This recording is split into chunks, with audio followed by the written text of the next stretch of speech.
Aga mida siis selle hirmuga teha, see ilmajäämise hirmuga? No see ongi koht, kus ma hakkan hirmule nagu otsa vaatama, mis selle taga nagu on. Huvitav, kui ma hakkame selle hirmu sisse minema sügavamale ja veel sügavamale jõuaks juba kohta, et me tegelikult ei karda mitte midagi.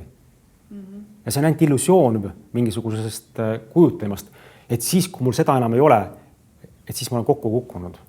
Või kui ma sellest jään ilma, et siis mind enam ei ole. Aga minu kogemus on see, et alati, kui ma sellest julgen läbi minna, siis tuleb vägi hoopis tagasi ja ma näen, et tegelikult see oli ainult mingisugune pilt või illusioon sellest, mis mind kogu aeg nagu elus nagu juhatas. Ja me ei julge tegelikult elada siis. Et see julgus võib-olla nagu päriselt hakata elama ongi see, et jah, see hirm tuli, aga ma vaatan sisse, mis seal tegelikult on. Ja lubada see hirmu tulla. Ma kogen seda hirmu praegult.